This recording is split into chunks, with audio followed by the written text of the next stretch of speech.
hell is wrong with you? What the hell is wrong with you?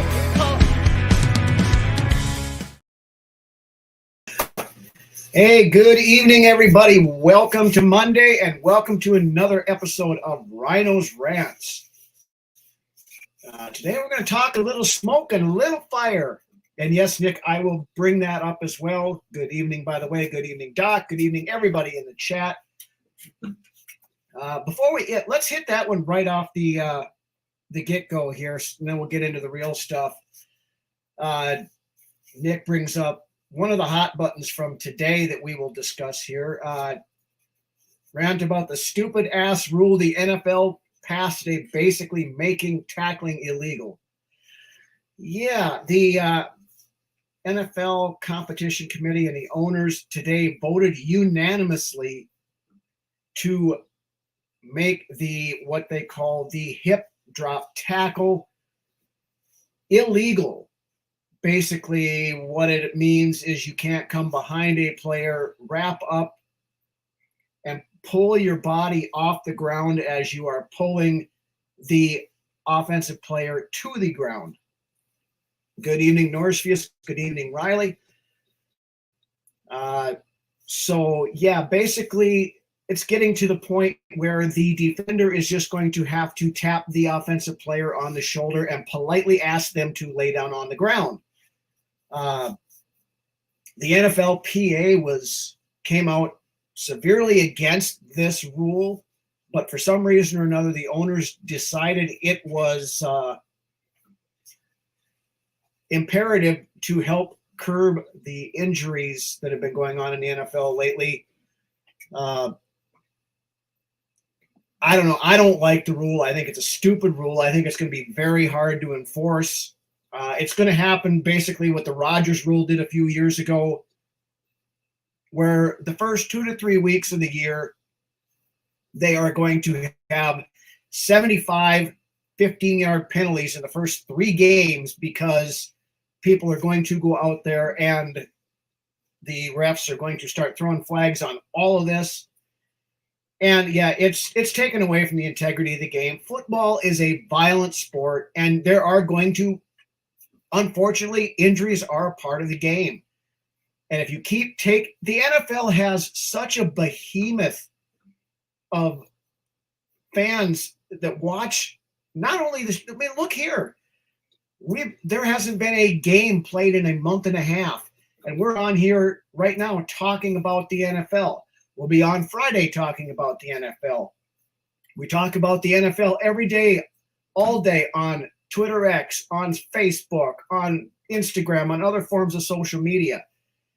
The NFL is going to push this to a point eventually where people are going to get sick of this shit and start finding something else to do with their time. Nick, make football violent again. Yes, to quote former Viking safety Anderson Dejo, who is apparently bringing back the make football violent again clothing line that he had going on there a few years ago when he was still here. It's a dumb rule. I don't like it at all. And I know I saw Josh Metellus, one of the guys who, by the way, if you do not follow Josh Metellus on Twitter X, it's at NoExcuses23. Check him out. He's always a good follow. He interacts with the fans back and forth some, and he's never short of opinions, we'll put it that way. So he's a good follow. So go check him out if you don't follow that. Riley's got a couple. We're going to refs have a new way to influence games. Get your betting apps ready. Yeah, there's already enough of that throws into question some of this stuff already. But that the NFL, that when they started getting into bed with DraftKings and all these other sports books and stuff like that, this is going to happen. And now they're just keep putting more and more to it. Doc recommends camping. I also recommend camping. course, Doc is the only guy I know that climbs up to the top of a redwood tree in the California forest just so he can get signal to watch Vikings Uncensored on Friday nights. So, again, only Doc, and we appreciate you for being one of the OGs for that, Doc. So, then go back up here. Let's start with this one to get into our main meat and potatoes of the show here tonight. Riley brings up today's headlines. Everybody's trading up, everybody's trading down, and everybody's drafting J.J. McCarthy.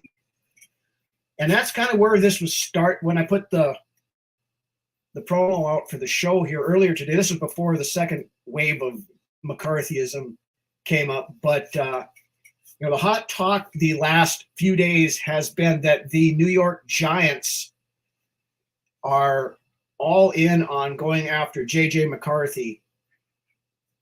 Now, again, is it smoke? Is there fire behind the smoke? Are they trying to, and I mentioned this on our live show Saturday night when Lance and I were talking about this, is that I think personally the Giants perceived interest in this. They were outraged that somehow or another this got leaked out. Outraged. I think personally that it is a smokescreen to get somebody to jump over them to take the fourth quarterback at 4 or 5, which in turn pushes the wide receiver group down one spot further. Because if you look at it, just looking at the draft positions right now, Chicago most likely taking Caleb Williams. There's one of the 4 quarterbacks off the board. Washington Commanders at number 2, most likely taking a quarterback. 2 quarterbacks off the board. New England Patriots, 3rd on the board, could take a quarterback. 3 quarterbacks off the board. So you've got 3 of the 4 quarterbacks gone. You still got everybody else. At pick 4 currently sits the Arizona Cardinals. Arizona Cardinals are not taking a quarterback. If they stick and pick at number 4, they're likely taking Marvin Harrison Jr. There is one of the big 3 wide receivers gone. If the Los Angeles Chargers of San Diego stick and pick at number 5, they are most likely taking a wide receiver, because right now their number 1 wide receiver is Quentin Johnston, who was at a point last year that Troy Williamson felt bad for the guy because he was dropping so many passes. So they are probably taking a wide receiver. It would either be Malik Neighbors or Rome Odunze. Therefore, dropping the last one down to the Giants at number 6. I think the Giants end up going wide receiver, but they want those wide receivers pushed down so they get their opportunity to possibly get Marvin Harrison Jr. or Malik Neighbors. I think Neighbors is going to go above Odunze myself. So I think that's who the Giants are targeting, but knowing full well that Neighbors will not probably be there if somebody doesn't jump up ahead of them to take the 4th quarterback who the Giants are allegedly coveting. Harrison didn't do a pro day, arrogant. I agree on that, Norsefius. I mean, Marvin Harrison Jr. doesn't have anything to prove at a pro day, so I understand that to a point, but he didn't work out at the combine. He didn't do anything at a pro day. Usually even these guys that don't work out at the combine at least do their pro days, because it's more of a controlled environment. They can control everything, that sort of thing. It does send a bad message, if nothing else. But Nick could see the Giants taking Bowers. They've got Darren Waller, so I think that's they're good on. Bowers is a great tight end, and Waller isn't what he used to be, but hard to say. Giants and Broncos are full of it. Peyton just trying to drive the price up for us. Make no mistake, Sean Payton would take J.J. McCarthy if he could get him, but he also knows good and well that they don't have the ammunition to outbid us to go get them. Now, I heard an interesting. Well, let's finish the wide receiver thing here. So back on the thing with the Giants. If the Giants are,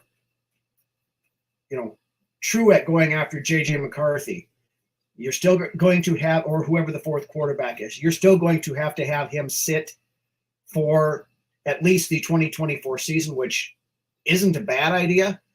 But they cannot move on from Daniel Jones at this point, at least for the 2024 season, because if they were to cut him, they would incur immediately a $69.3 million dead cap hit. It would accelerate $22.2 million in future guarantees that would have to come due right now. They don't have the cap space to do that. If they cut him post June 1st, which would be a possibility, but also not likely, they would incur $47.1 million in dead cap. Also very cost prohibitive. So Daniel Jones is not going anywhere this year, and nobody's going to trade for him, let's be honest. But so assuming that, okay, Daniel Jones could be your bridge quarterback for a year. Okay, that's fine. But looking at the Giants and what they have around, goes back to that point of when you bring in a young quarterback without the support system around them, these guys are going to fail.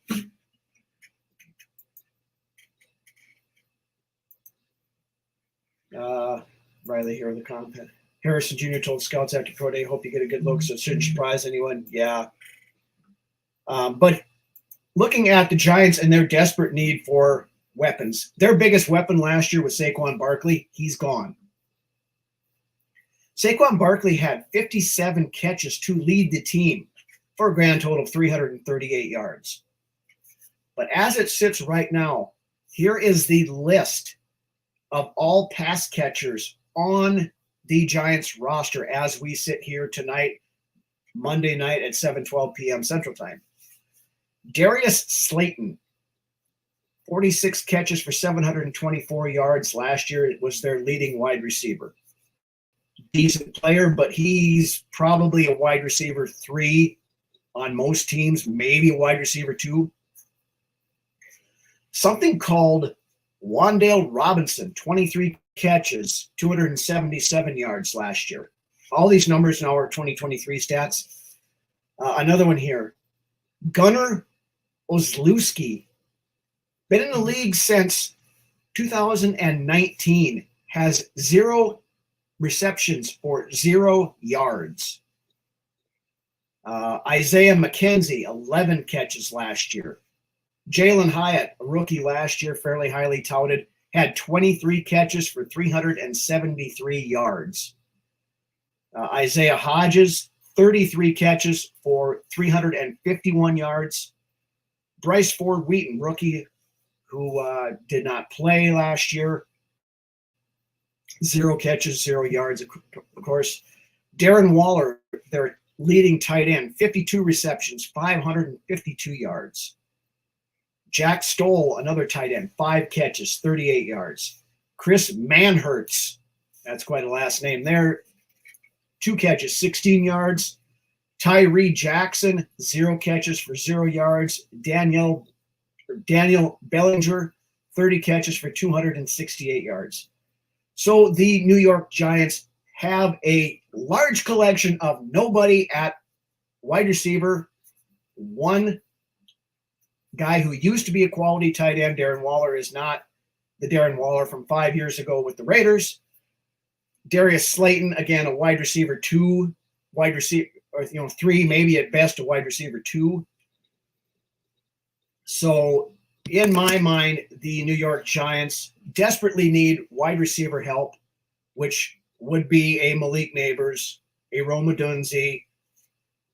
I don't think they go Brock Bowers at tight end. I think they need more somebody who's going to stretch the field, which, those big 3, they would like to have their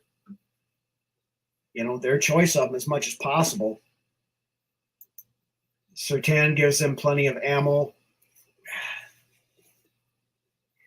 it gives them ammo, but I don't know that they want to trade Surtain because he's their best defender, especially in the backfield. And I don't think Peyton's not going to sign up for a full rebuild that way, I don't think.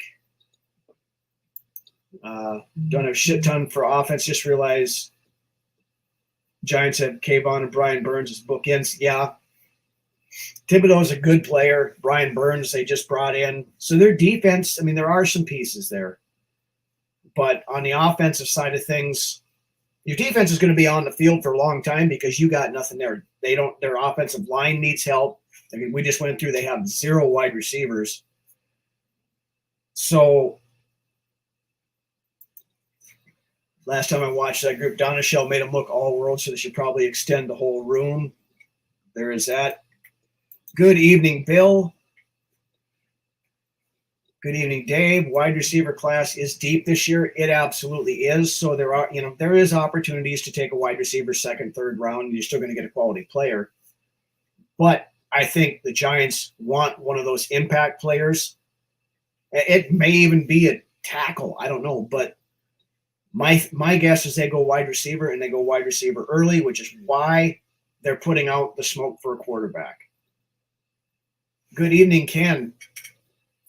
Now, I could be wrong, and they could actually covet J.J. McCarthy and want to go to take him at quarterback to have him replace Daniel Jones next year. It's entirely possible. But I don't think they're at that point. No, they've already talked about, Daniel Jones is going to be ready to start the season, yada, yada, yada.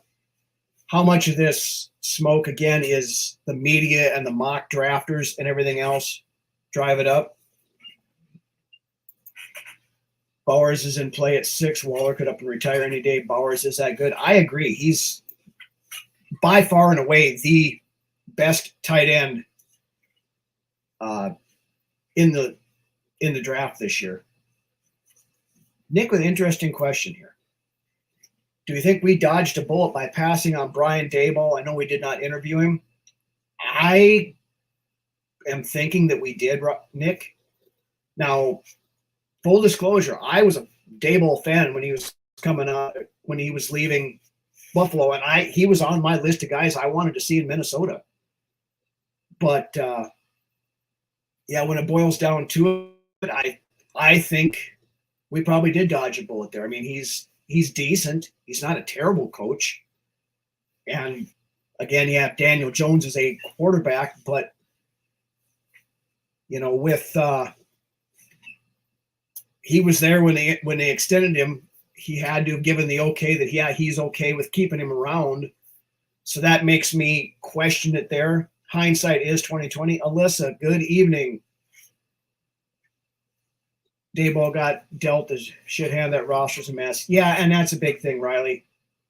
They haven't gone into that full rebuild mode, which, again, they're trying to be competitive as they do it. It hasn't really worked out for them other than making the wild card last year.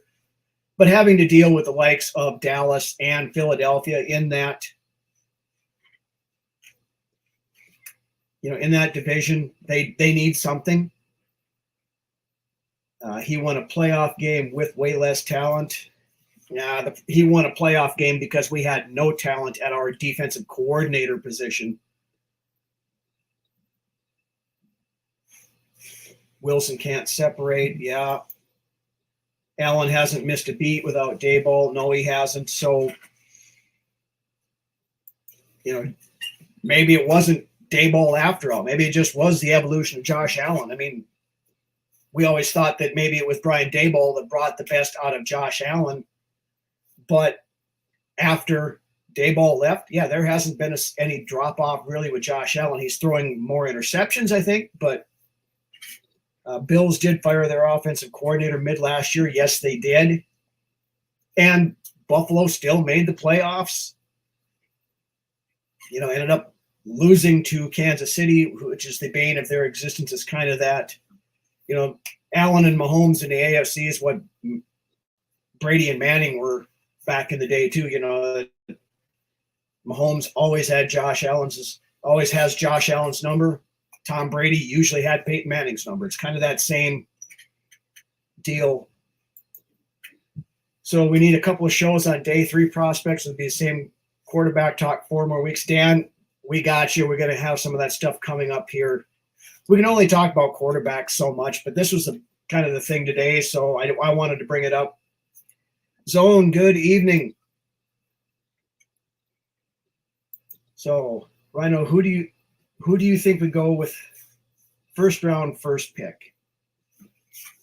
Right now, I mean, the plan obviously is to package 11 and 23 and get up somewhere in the top 5. Now, there's been some rumblings and rumors floating about that, of the Commanders coming out saying that they want a Herschel Walker type deal in order to move off there. Dan Quinn made that comment. I heard comment today that who was it on NFL Network made the comment that everybody he's talking about are now starting to say that the Washington Commanders are in play for J.J. McCarthy at pick 2. Again, I think that might be a bit more smoke because the hot rumor, of course, is that the Minnesota Vikings absolutely love J.J. McCarthy, and that's who they want, and that's who they're going for. So all of a sudden this, we hadn't heard anything about the Washington Commanders and J.J. McCarthy at this point. It's always either been Drake May or it's been Jaden Daniels. So did the Washington team all of a sudden see something at the combine at the pro days that they liked? Dave, I really appreciate the shout out. Thank you very much, my friend. But so did Washington all of a sudden come to the conclusion, well, wait a minute, maybe we do like J.J. McCarthy better than some of these other guys. Or is this another smoke ploy that thinking that the Vikings are dead set on J.J. McCarthy and, oh, hey, we might take them at 2. It comes out at that same time that they're talking, Dan Quinn makes that Herschel Walker trade comparison type thing. Are they pushing that, hey, you got to deal with us because we're going to take your boy J.J. McCarthy if you don't make the trade with us? Is it going to be exactly, Riley? That's my exact thought right there, is because our buddy Dustin Baker from Vikings territory had a story on this. I think it was earlier today he came out with it, or maybe yesterday. I forget when it was, but he made the comment that, okay, is it the Vikings that are struggling to find a trade partner up in that top 4, or is it the teams up in that top 4 to top 5 all want in on that Vikings action because it's 2 first round picks in 2024 that they get for moving back a half a dozen spots? Washington, we know, needs a ton of stuff. They've got a wide receiver. They've got Terry McLaurin. They've got some other stuff there. But they traded away their 2 top edge rushers last year. Do they, want to go to 11, get a Jared Verse or somebody like that at pick 11 to fix their defense? And then do they go a Michael Penix at 23 or something like that? Is that something that they would be in play for? New England, we all know New England has been a dumpster fire the last 2 or 3 years. And,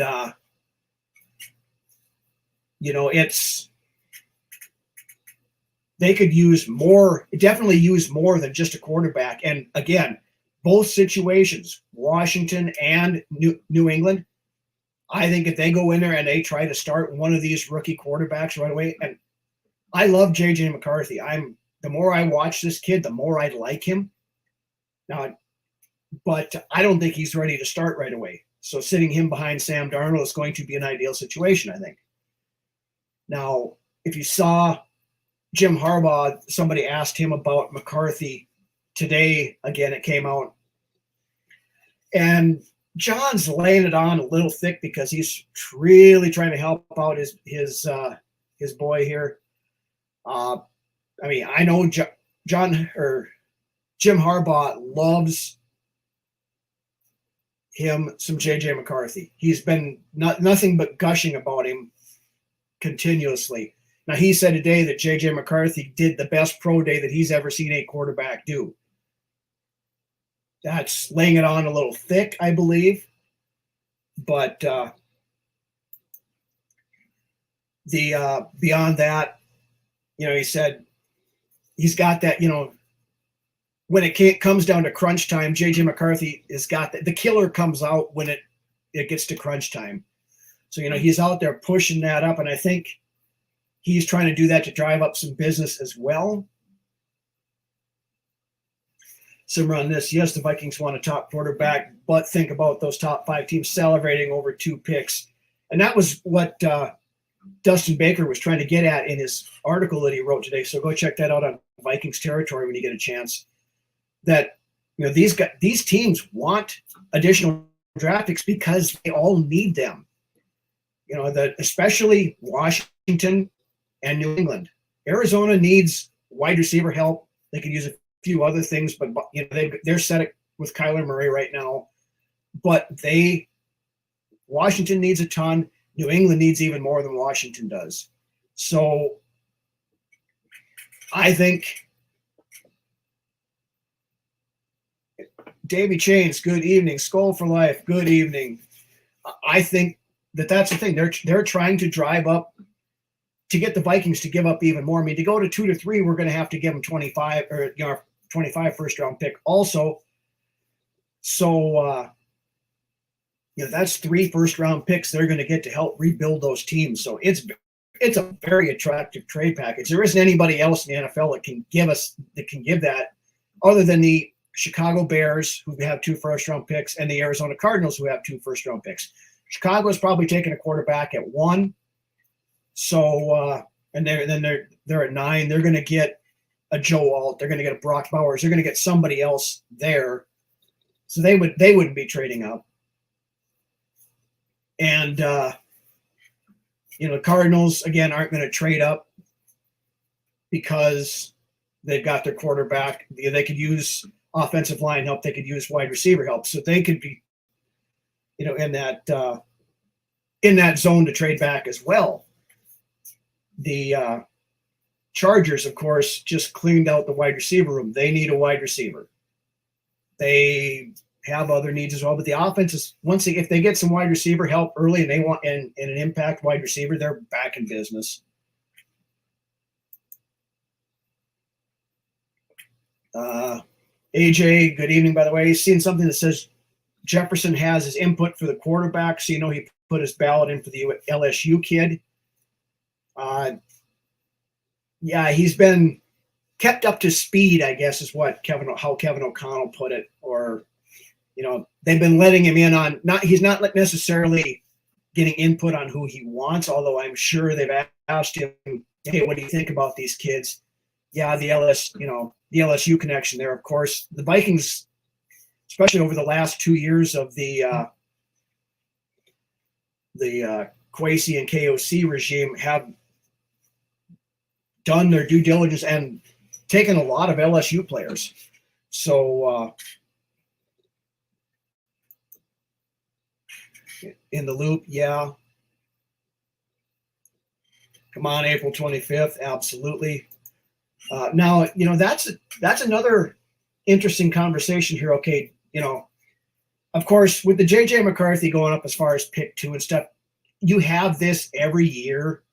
Somebody all of a sudden just rockets out of nowhere. Last year, I mean, it was Will Levis could go pick 2 or pick 3, and he ended up falling into the second round because he puts mayonnaise in his coffee and he's scared of milk and whatever all else, and there was red flags off the field that caused him to fall down to the Tennessee Titans in the second round. Year before that, Malik Willis at one point in time was being mocked 2nd overall to the Detroit Lions.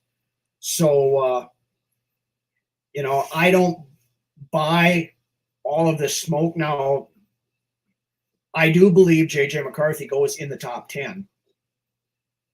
And I think he probably is off the board before the Giants pick at 6. Kwesi and KOC better make plans for Darnold to play the whole season because this is the perfect scenario for us to get screwed. Davey, I mean, as a Vikings fan, we all have that worry and that thing in the back of your head. It's like, oh my God, we're gonna sit here. We're the first time we're in prime position to get a potential franchise quarterback, the time when we need a franchise quarterback, and the quarterback's are going to go 1, 2, 3, 4, and we're going to miss everything. We're going to be stuck with the stems and seeds like we did in the Christian Ponder year, or something like that. And it's just the way we've been programmed to think as Vikings fans over the years. I think Kwesi is going to do what he needs to do to get up there into the top 4 and get one of those 4. Now, if the smoke on McCarthy is real and he is going 2, then that pushes May and Daniels back to 3 and 4. Myself personally, I would be more than happy with either one of them. Drake May, I've been a fan of his all season long. I would be perfectly happy with Drake May, and I think, in the end, I think Drake May still goes 2 or 3. I don't know which one. I think Jaden Daniels is the other one. I still think 1, 2, 3 is going to be who it's been for the last 6 months. It's going to, or 4 months anyway. It's going to be Caleb Williams. It's going to be Drake May, and it's going to be Jaden Daniels. Not necessarily in that order. I'm not completely sold that Chicago takes Caleb Williams. It's, they could shock the world, trade to second with Washington. Washington takes Caleb Williams, and then the Bears roll in with Jaden Daniels or Drake May at 2. They're going to take a quarterback because they traded away Justin Fields, but which one they want, is the thing. AJ, who do we want realistically with the McCarthy? Quit with the McCarthy BS. Let's be real. Who do we pick? And regardless of who we pick, they'll sit the whole year. To me, it's the 2 guys that fit Kevin O'Connell's system best are Drake May and J.J. McCarthy. And those are my top 2 quarterbacks right now. And Jaden Daniels is right there as well. I put all 3 of those over Caleb Williams.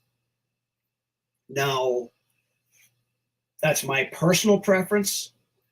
Again, I've been trying to look at it this year as not who I want, but it's who I think fits the Vikings scheme the best. And that comes down to May or McCarthy, one of the 2. More so than Jaden Daniels. Now, Jaden Daniels has fans in the Vikings front office. That's been said since the college season ended back in November. So it's not like he's out of the realm of possibility.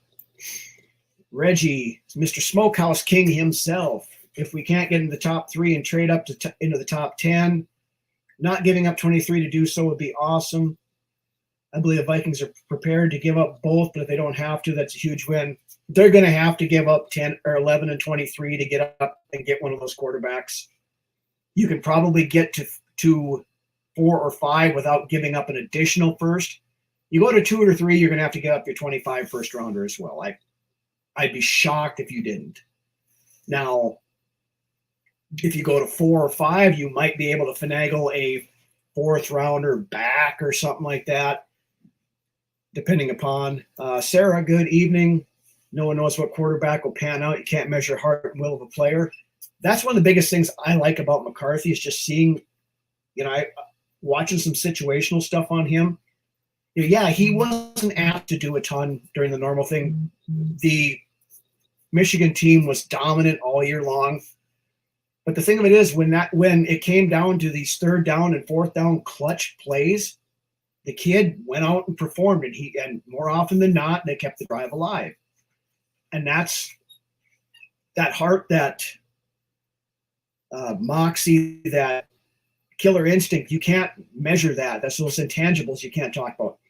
I went back and I was watching some of the combine interviews here last night, one of the things somebody asked JJ McCarthy about his stats and stuff like that, and he said, "I've never really been one for caring too much about my statistics."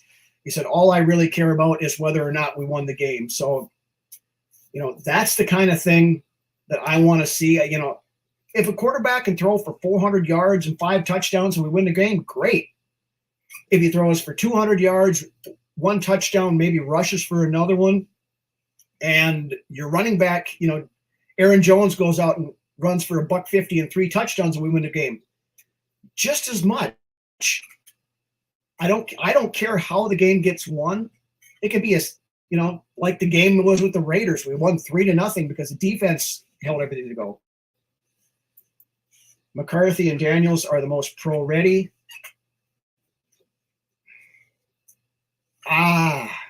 I think McCarthy needs to sit a little bit myself, and at least half the season. That's where he'd come in and sit behind, here behind Sam Darnold for 6 games, whatever. If they're ready to go at the end of the preseason, put them in by all means. But can't cough up more than 3 first-rounders to move up to 2, 3, 4, or 5. Like I said, 3 and 4. Or 4 and 5, you're not going to give up 3 first-rounders. 2 and 3, you're probably going to have to, and maybe throw in another late-round pick or mid-round pick. Now, I've even heard the rumors coming out, and this is some of the NFL pundits that have been saying this, is that, okay, the Vikings may make 2 moves here. They may trade up to 5 with the Chargers, with the 2 picks or whatever, and then turn around and hop from 5 to 3, kind of what the Eagles did back when they drafted Carson Wentz. They made 2 jumps up. So Zone likes Bo Nix over Drake May. I am going to respectfully disagree with you, Zone, on that one. I am not, and anybody who's watched the show knows I am not a Bo Nix fan. I do not think what he's got is going to translate well into the NFL. He was ass cheeks at Auburn.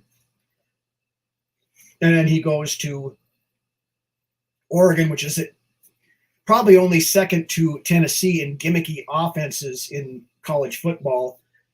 They designed an offense that was masking his deficiencies.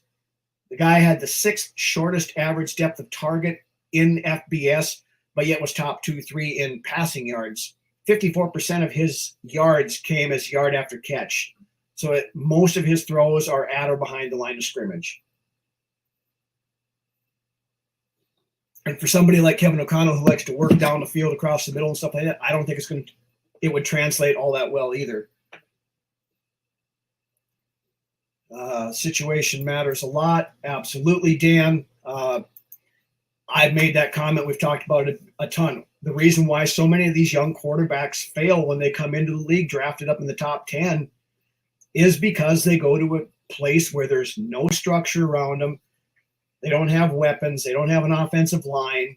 And these kids are expected to come in, a 21, 22-year-old kid supposed to come in and save a franchise, which is, the issue you're going to run into right now with Washington and New England, because both teams need so much that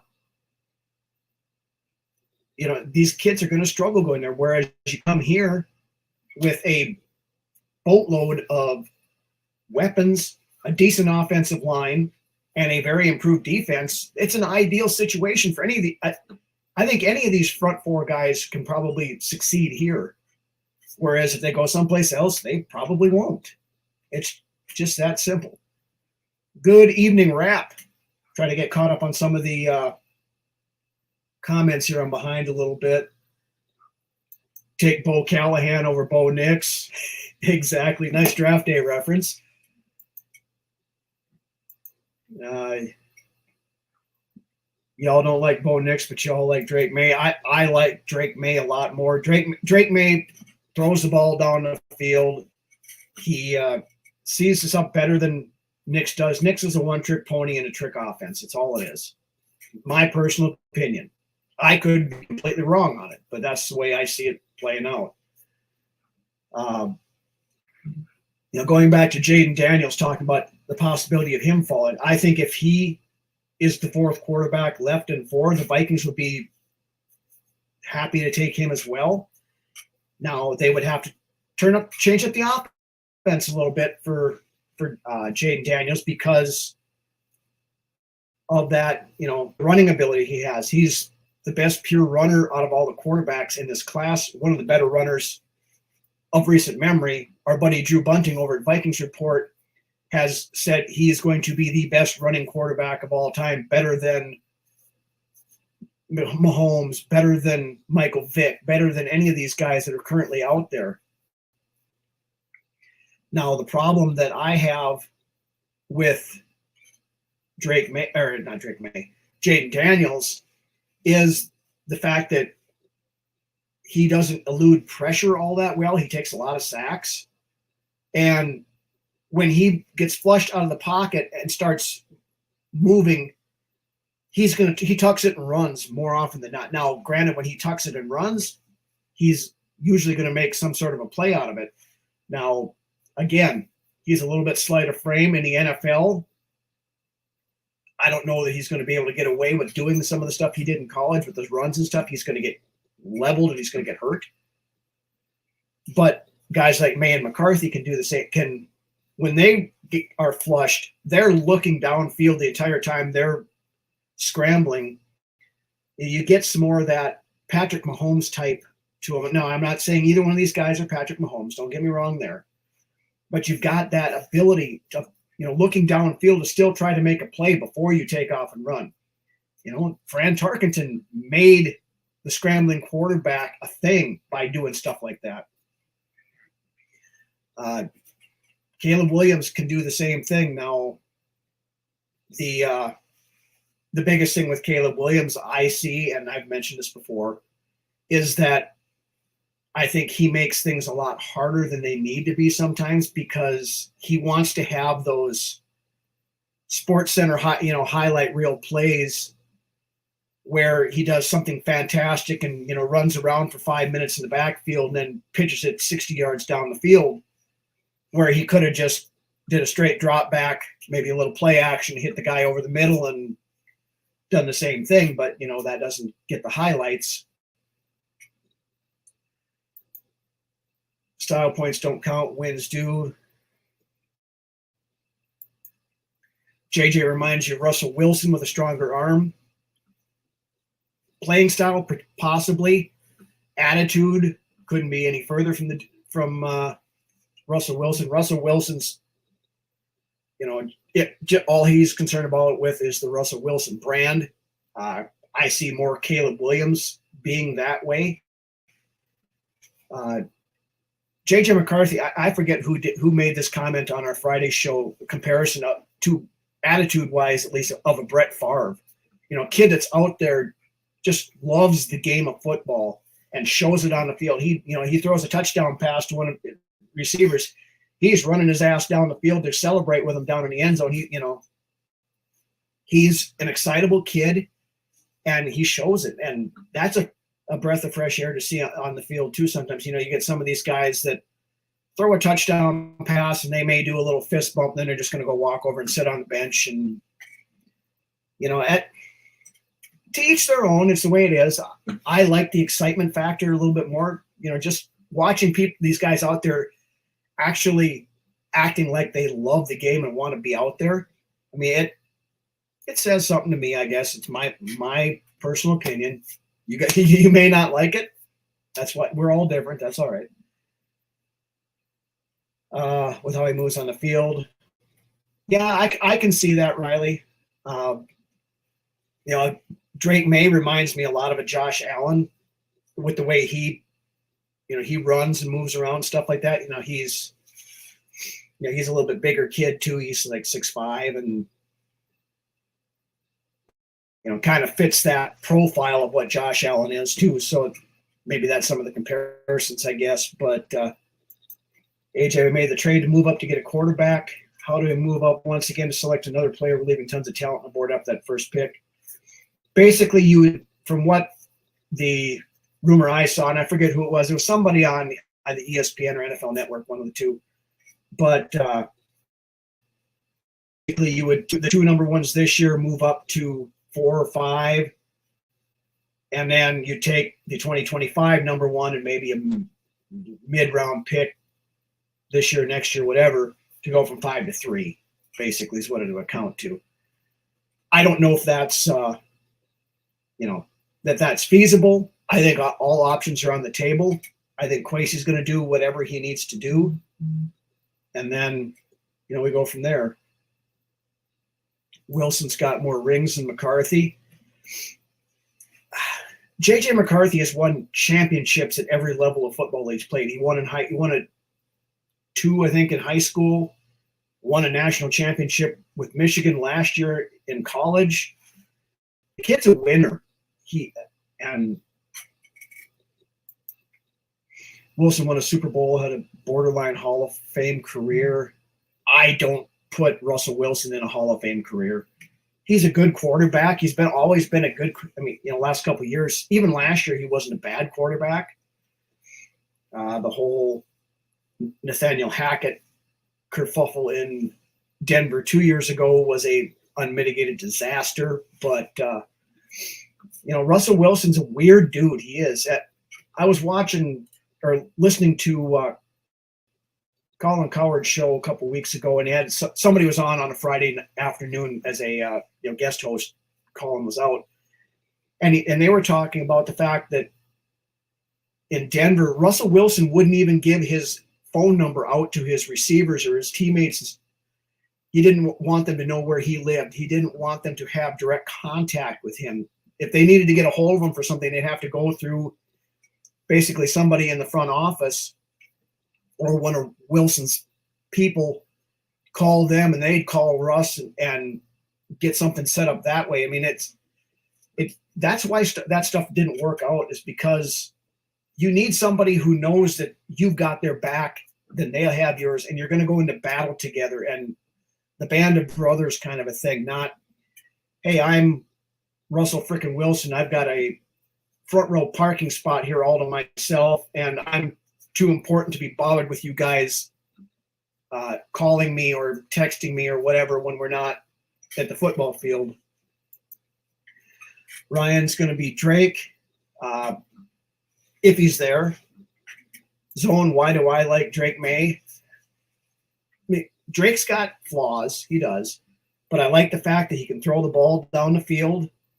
He can move. He can, he's trying to make plays when he's flushed and looking and on the run. He's got the arm that everything looks. He's got just, and he was as good as he was. He started 26 games, whatever it's been. But by and large, not having a whole lot of talent around him at North Carolina, no household names really. Last year he had not Flowers? Forget the kid's name. He got drafted. Was pretty highly touted wide receiver last year, but this year really had nobody to speak of, and he was still very, very good. And listening to his combine interview, he kind of comes off as one of those kind of more aw shucks kind of guys. He isn't real boisterous and stuff, but he came out and he said, there were some of those games where I probably could have done more and I should have, so he's not going to shy away from taking the heat for some of the stuff that doesn't go right. I think he's a good level-headed kid. And again, he's going to need development as well. I don't know that he's 100% pro ready either. None of these guys really are, to be honest with you. They're all going to have their ups and downs and struggles. It just is what it is. They're good. They're going to need to learn. They're going to need to grow, and you're going to have bumps in the road with a rookie quarterback. It's going to be all of them. They're all praying they don't end up in New England. And sorry if you're lost. People talk shit about Aikman when he came into a good situation. He won championships. Aikman went into a shitty situation when he started. But then, of course, you had the Herschel Walker deal that got all the stuff that made it a great team, and that's, Aikman's first year, they went 1-15. But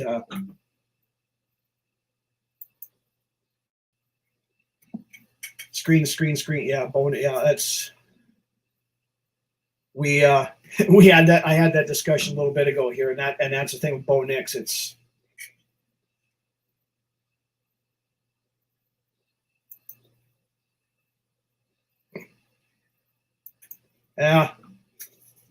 we welcome everybody here, whether you're a former Kirkistani, whether you're a Kirk hater, whether you're a in the middle Vikings fan who doesn't care what the name on the back of the jersey is, just the name on the front and winning games. We don't discriminate here. Yeah, we were very critical of Kirk over the years, but Kirk's gone. We're moving on. So Nix and Herbert playing the same offense, not the same coaches. So it's similar, but Herbert also, he's a different player. I wasn't a huge Justin Herbert fan. And Herbert really, he puts up big numbers, but he doesn't have anything to show for it either. Now, part of that is because their former coach was a complete and total idiot. I'm very intrigued to see what Justin Herbert will do with Harbaugh as his head coach. That'll tell the tale a lot as to what kind of an actual quarterback he is. Is he going to be a guy that can take that to the next level and be a championship contending quarterback, or is he going to be a Kirk Cousins type quarterback who puts up a lot of big stats but doesn't have the wins and everything to show for it? That's where I sit with him. But again, it's Oregon's offense. I'm not a fan of that offense at all. And the thing you got to remember, both with Bo Nix and with Michael Penix, these kids are both 24 years old. They're much closer to already reaching their ceiling than you look at the guys like the younger guys in here, the 21, 22-year-olds still that are going to have a couple extra years of growing to go, that are going to get this with the, working with the NFL staffs and the quarterback coaches and that stuff to develop them into the pro system. It's a personal question. It is. It's my thing. I'm not a fan of Bo Nix. Never have been a fan of Bo Nix, and I don't think he's going to. I can be wrong. I think he probably ends up going to Denver because Denver's going to be desperate for a quarterback.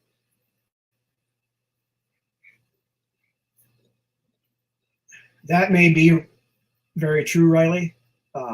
But it's very easy to be highly accurate when most of your throws are out of behind the line of scrimmage. It was the same thing as to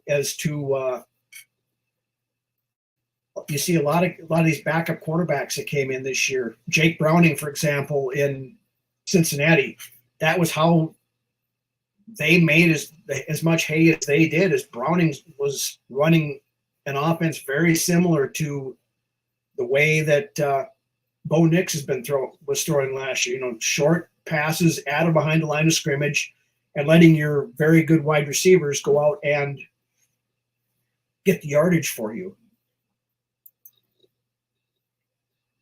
Need a leader, not a jag that just works here. Absolutely, Sarah. That's my thing. I want that field general. I want that guy that's going to go out there and say, you know what, guys, get on my back. We're going to go. We're going to get this done. The guy that's out there pumping his teammates up at every turn. Even like they drop a pass, they're slapping them on the back. When they come back in the huddle, it's like, yep, you're going to get them next time. No worries.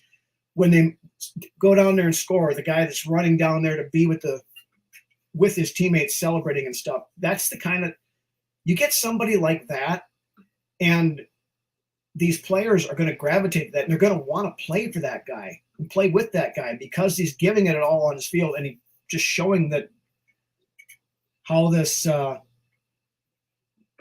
that camaraderie and that leadership comes out. And that's one thing that, the stats don't show it, of course, but that's one of the biggest things I like about JJ McCarthy is that intangible, that leadership quality, that moxie, that,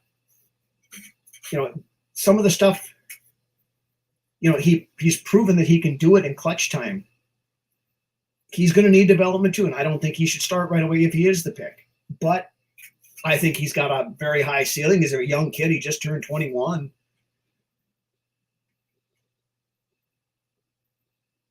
It's what Kwesi and KOC were hired to do. That's absolutely right, Nick. So whoever it is that they pick, if it ends up being Bo Nix, I will be a Bo Nix supporter until he proves that he can't, one way or the other, whether he can or whether he can't get it done. If he proves he can't get it done, then he's going to get called out, just like we've called out every other player on this show that has had the issues. It's hope we don't sit still after the quarterback pick. When we don't pick again until the fourth round.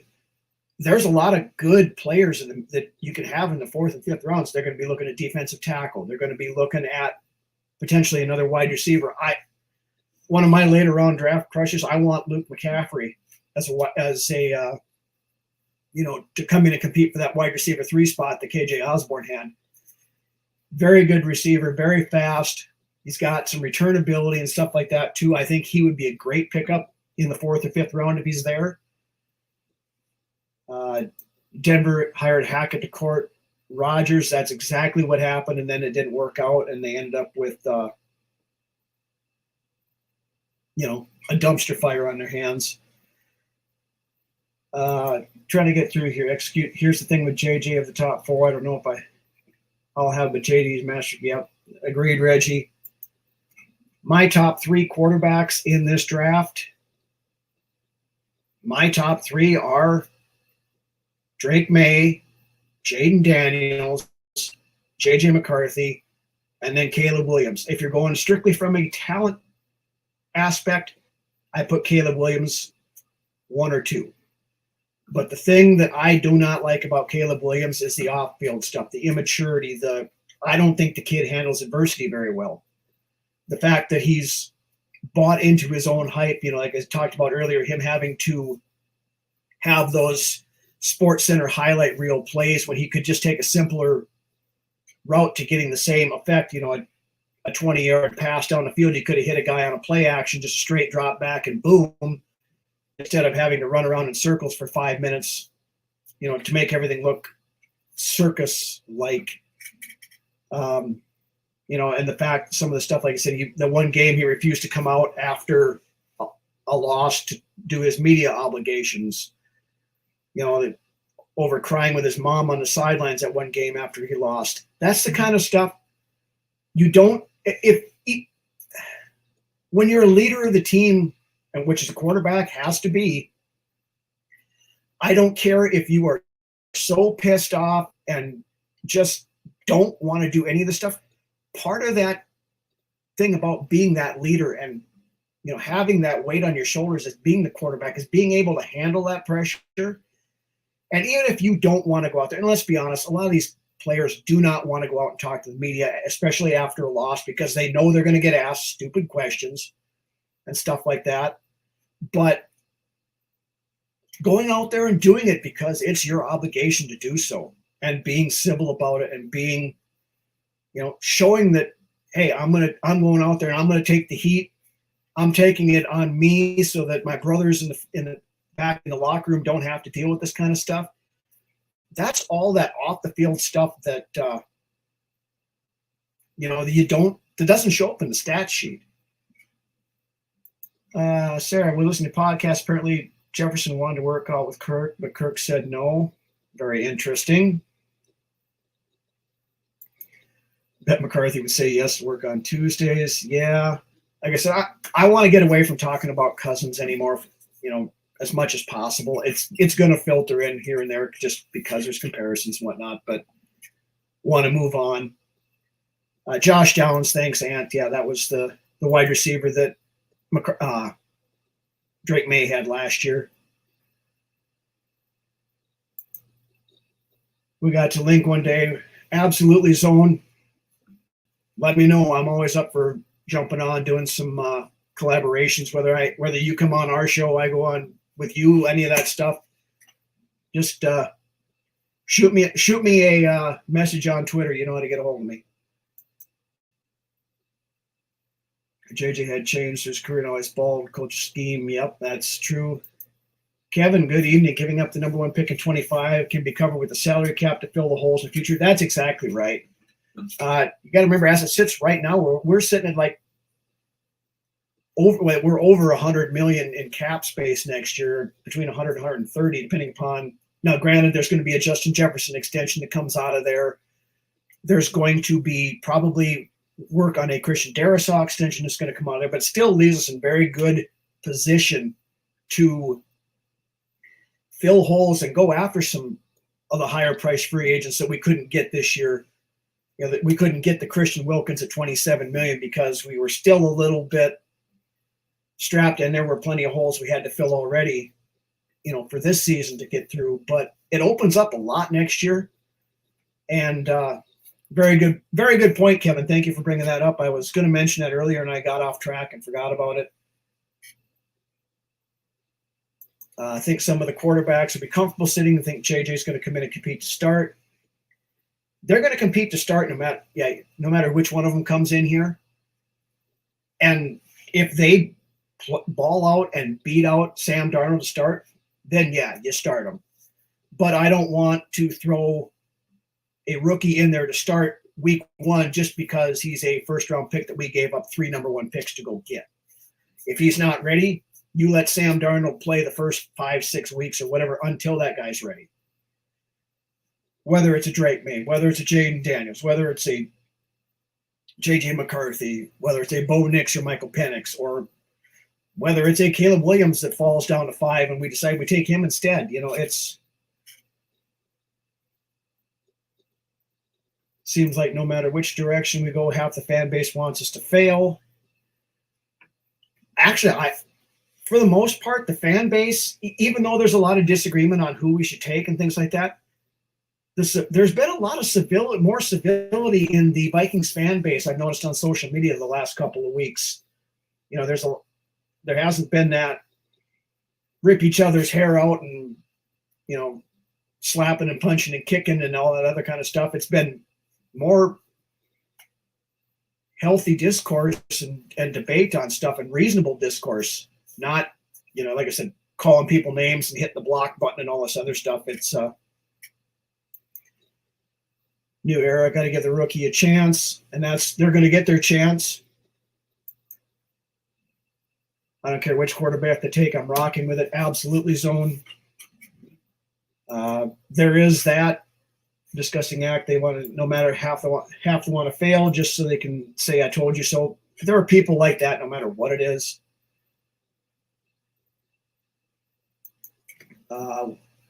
Quarterback is going to flop. I think the highest bust potential out of the top 4 is Caleb Williams, to be honest with you. I think it's, especially, you know, Chicago is historically been a place where quarterbacks, highly touted quarterbacks, go to die. And now they're doing some work to put weapons around him. But you know, it goes back to that whole thing about, I don't know how he's going to handle adversity at the next level. He didn't handle it that well in college at certain instances, and I think he's going to struggle. Now, can he mature and get past that and turn around and be a great quarterback? Absolutely he can. He's got the physical tools. Part of me also hopes it's him, because if he goes to Chicago, I don't want to have to deal with a Hall of Fame quarterback over there. I'd rather us have a Hall of Fame quarterback and them stay mired in the ineptitude of suck that they've had for the last however many years, you know, basically the last 50, 60 years of Chicago Bears existence. Have faith, but ride with whoever we pick. Absolutely, Reggie. Hey, Bill, appreciate it. Flag or tag football next, yeah. I think JJ takes a starting gig in training camp, never lets it go. That's possible. Defense knows you're only capable of dink and dunk passes. They're going to smother you, and that's part of why I'm worried about what Bo Nix would be at the next level, because that's all he's really proven that he can do. I mean, yeah, he can throw the ball downfield when he's thrown against air, but you look at the game tape, it's all that dink and dunk screen, short passes at the line of scrimmage and behind. You start pulling everybody up because you know that they're not going to go downfield. We've had quarterbacks like that around here. Ponder, the guy who tries to throw a Hail Mary and it falls 10 yards short because he ain't got the arm for it. Most successful NFL quarterback was a Michigan quarterback. Hopefully JJ will be too. And that's the thing, and Harbaugh says that McCarthy's the best quarterback to ever come out of Michigan. Again, Harbaugh's hyping him up big. I don't know if he's on the part of the hype squad for JJ McCarthy or what, but he's been doing a hell of a job of it. Utah game showed that. Yeah, Caleb Williams got his ass handed to him by Utah this year. And that was one of those games where Caleb Williams paints his fingernails like a weirdo. Yeah, he does. But if he comes here and he wins us the Super Bowl, he can paint his toenails, his fingernails, paint his ass for all I care. I just want to win a Super Bowl. I can handle weird if we win Super Bowls. I can't handle weird if he becomes a sideshow circus attraction like Russell Wilson or something like that. I think about players like him are already millionaires. Yeah. Tell you a lot about character. Fingernail painting is in honor of his mom. Yeah, there's always more to some of this stuff that goes on, than just on the surface somebody sees it and runs with it. So you got to kind of look into some of that stuff too. But I have no idea how fast JJ can pick up a pro offense if he grow that route. He starts when KOC says he knows enough to start. Agreed. And that's the biggest thing. We hired O'Connell to develop the next quarterback, and he's going to have to figure that out. JJ's floor is a lot higher than May's, a similar ceiling. JJ starts day one. May sits behind Darnold for 5 or 6 weeks. I think they're very talent-wise. I think they're very similar players, and I go back and forth depending on the day, whether I like Drake May better or whether I like JJ McCarthy better. Some of it's recency bias, and I go start watching tapes on them. But saying JJ might go number 2. Yeah, we talked about that earlier, Sarah. It was kind of in that is there smoke or fire kind of a thing. Since that kind of came out of the blue right after Dan Quinn had mentioned that it would take a Herschel Walker type deal to try to move up to number 2. I think that might be some smoke with everybody around the league saying that the JJ McCarthy is the Vikings target. So Washington's out there saying, well, you know what? We really like McCarthy too. And we might just take him at pick number 2. So, hey, Minnesota, pay up if you really want your guy. You have to give us at least a month. Fair point, disgusting act. You guys, we can. Yeah, that's a fair point. I can't argue that point. Need 3 interior offense in this line. Protect. I'm okay with Ingram. Ingram developed quite a bit last year, I thought, and it usually takes a guard a couple of years to go in there. He's going into year 3 now. Year 3 is going to be telling. Center, we definitely need a center. There's some very good centers in the mid rounds. I want to talk about centers maybe next week.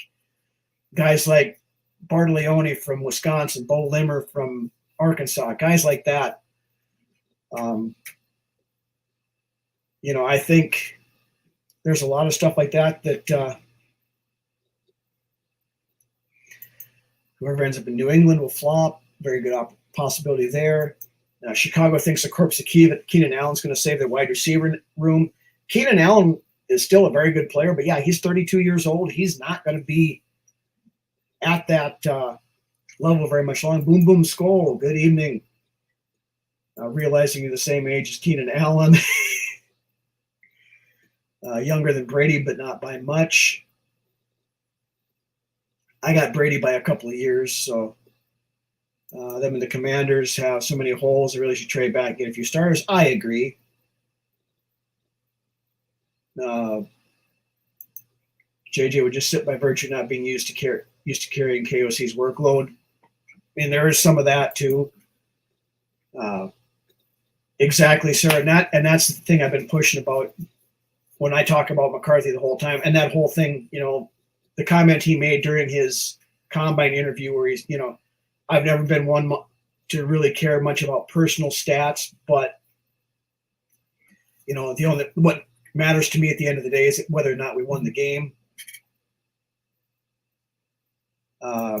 Spencer Rattler's too inconsistent for me to put all my eggs in his basket. He'd be a guy I'd pick in the, if I had an established starting quarterback, Spencer Rattler would be a guy I would pick in the third round as a developmental backup guy that could maybe become a starter at some point in time.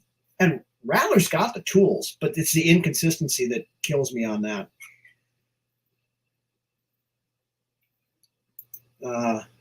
Thoughts about Kyle Rudolph's comments about a quarterback not being able to function under KOC the first year. I did not see that. Boom, boom. But it doesn't surprise me. And I think that's why they went and got a guy like Sam Darnold, who's got starting experience and, sat in the Shanahan offense last year, which is an offshoot of the same thing the McVays run and to what Kevin O'Connell runs.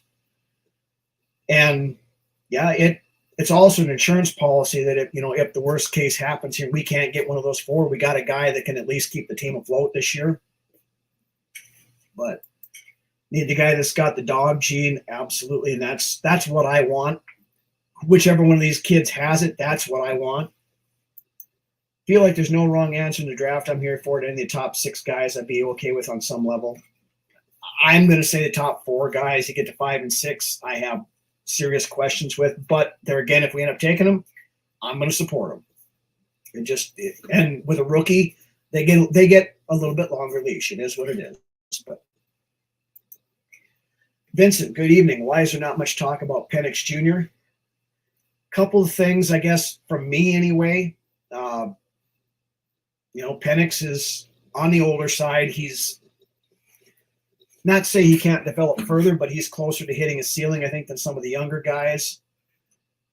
There is the injury history he had prior to going to Washington. Now, at Washington, he didn't get hurt to a point where he was missing games anyway. He got hurt in the championship game and dinged up but the thing that concerns me the most about Penix coming into this offense is Penix he's not super mobile, and he does not handle interior pressure very well. And that's where the Vikings struggle at giving up the most pressures up the middle over Bradbury, over Ingram earlier on in the year. Now, if you're gonna bring in Penix, you got to upgrade that offensive line to the inside more. Penix has got a cannon; he can throw the ball a long ways. So there is things I like about Michael Penix, and if we miss out on the top 4, Penix would be my next guy that I would take. But personally, thought we should have kept Mullins to bridge. Both Darnold and JJ will be learning the playbook. That's kind of where you're not wrong. But the thing with Sam Darnold, again, playing under Kyle Shanahan last year, there's a lot of similarities in the offenses. So he's not completely out of it as far as, coming in green on everything. And, of course, here again, it's the same thing that I talked about earlier about a rookie quarterback coming in and being able to succeed with the weapons we have. Sam Darnold's never played an offense with the kind of weapons that we have. And he was a 3rd overall pick. You got to remember that. But playing in, again, as I mentioned, horseshit situations with the Jets and the Panthers with nothing around him, and he didn't succeed. But watch that game he played against us 2 years ago when we were in Carolina. And he ran the team down the field at the end of the game to tie it up. And Darnold's got some dog to him as well. Does it always show up? No, but let's see what else we got. Nobody boasts about college wins. Whether or not the quarterback has talent, showed up in big moments, no major injuries and accuracy. Absolutely right, Ryan. Need to draft a huge center that can't be shoved around. And that's one, if for some reason we get stuck at 11 and 23, I wouldn't be completely opposed to taking Jackson Powers Johnson at 23, the big center out of Oregon. The kid, he started off as a defensive tackle, and they moved him over to center. The kid is big as a house, and he shoves people around all over the place. If we could get a quarterback at 11 and not have to worry about it at 23, say somebody falls and you can get one of the top 4 at pick 11, he would by far and away be my pick at 23. Of course, we need defensive tackle as well. Whether you got a Byron Murphy or a Johnny Newton or somebody like that. Also, but there's a lot of good centers, I think, in the mid rounds. Like I mentioned, I'm not going to get into the centers too much because we're already at 1 hour and 15 minutes here, and I want to keep some stuff to talk about next week. But Shanahan told the staff he could win a Super Bowl with Mullins. Mullins has got that dog he can throw too. He's got to learn to be a little more, more careful with the ball so he doesn't making some of those stupid turnovers that he did last year. Some of that stuff, he was trying too hard. He's got to learn that sometimes it's okay just to throw the ball away and not, when he's falling down and 3/4 of the way down, does that throw thing and it lands in a defender's lap or, things like that. Is what it is. But anyway, guys, we've been going on for over 1 hour and 15 minutes here. 90 people in the chat yet. When you guys head out the door, if you haven't done so, hit that subscribe button on the YouTube channel. Like the videos, like our Facebook page, follow us there. At Vikes Uncensored on Twitter X. I try to be as active on there as I possibly can. Give us a check there as well. Shout out to all you guys in the live chat. I love doing these live shows and talking with you guys, talking football for 1.5 hours with a bunch of like-minded Vikings fans. It's the part of why we do these podcasts. All of us, Zone, Justin Day, Vikings First and Skol, Rap, Vocal Vike, Vikings Report with Drew and Ted, everybody out there, too many podcasts to mention that, we work with Minnesota Sports Talk, all you guys out there, that put out content. You make sure you give these guys some love as well, because we all do this because we love the Vikings. We love talking with you guys.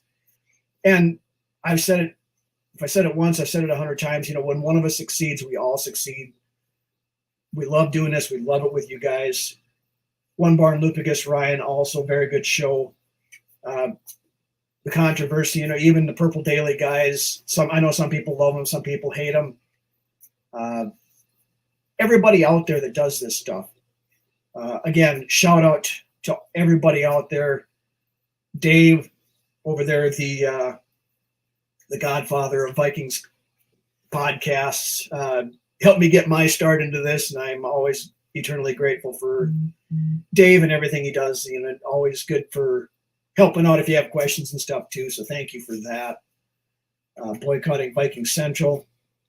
Hey, everybody has their shows. I'm not going to say one's better than the other, one's worse than the other. We're all out here just because we love doing this. So thank you again, everybody.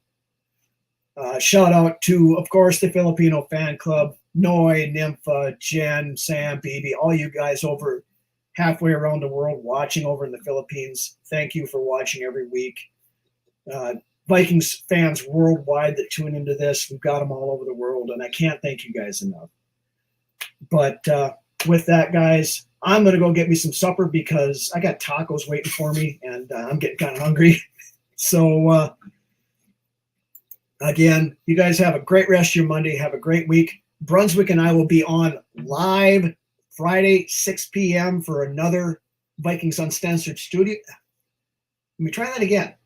Live at 6 p.m. on Friday for another Vikings Uncensored studio show. Try to say that 3 times fast. Tacos and brewskis, absolutely. But again, thank you so much, everybody, for joining in. And you guys have a great rest of your week. We'll see you on Friday.